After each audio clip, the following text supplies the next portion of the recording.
Hello family, welcome back to my channel. আজকে আমি তোমাদের সাথে শেয়ার করব রসমালাইয়ের রেসিপি। খুব সহজেই অল্প সময় বাড়িতে থাকা কিছু উপকরণ দিয়েই কিন্তু রসমালাই আমরা বানিয়ে ফেলতে পারি। বাই দ্য ওয়ে, আমি পূজা, তোমরা দেখছো আমার রান্নাঘর, মাই কুকিং মাই ওয়ার্ল্ড।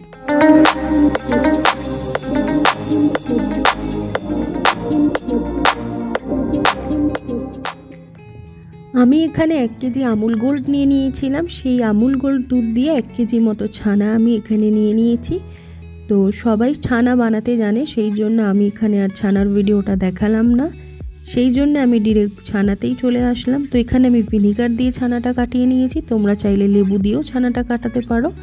তো তারপরে আমি হাতের চেটো দিয়ে ভালো করে ছানাটাকে মুথে নিয়েছি বা মেখে নিয়েছি।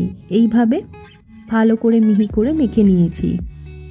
এরপরে আমি ছানার মধ্যে অল্প সামান্য দিয়ে দিলাম বেকিং পাউডার, বেকিং সোডা নয়, বেকিং পাউডার দিয়ে ভালো করে আবারও আমি মেখে নেব।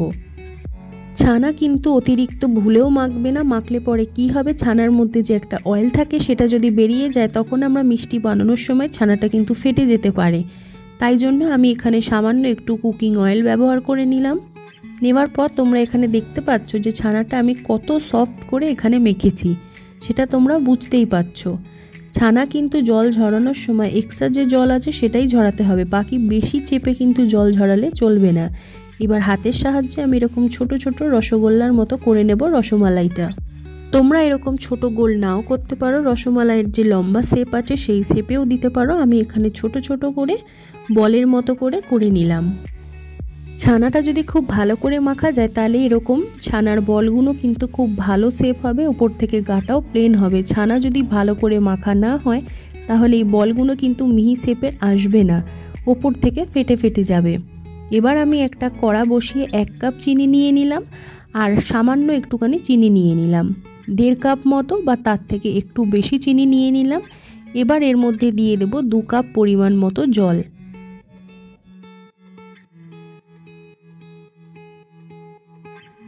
এইবার চিনিটাকে আমি ভালো করে নেড়ে নিয়ে কিছুক্ষণ ভালো করে ফুটিয়ে নেব, যাতে চিনির শিরাটা এখানে আমার জাল হয়ে যায়।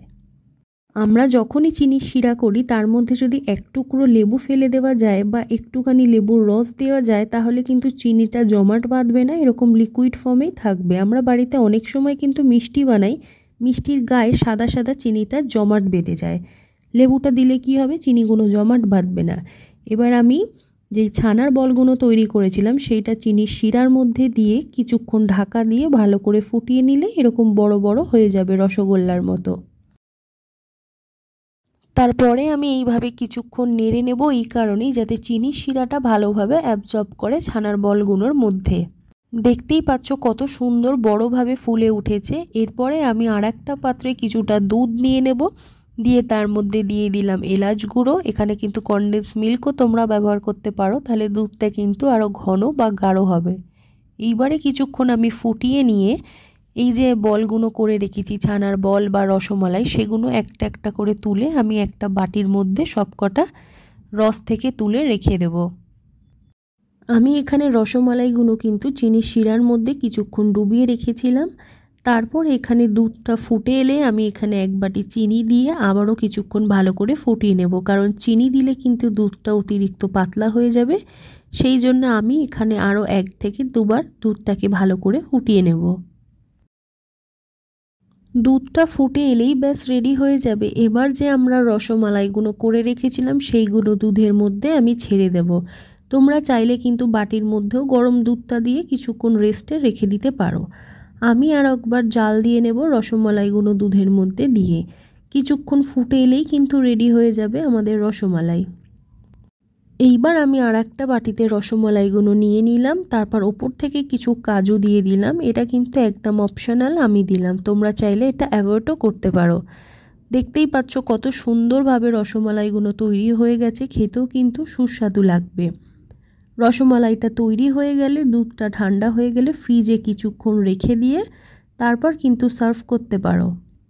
মিষ্টির দোকানের মতো পারফেক্ট রসমালাই বানাতে গেলে আমার টিপসটা ফলো করলেই তাহলে রসমালাই আর মিষ্টির দোকান থেকে কিনতে হবে না, ঘরে বানিয়েই কিন্তু আমরা খেতে পারি।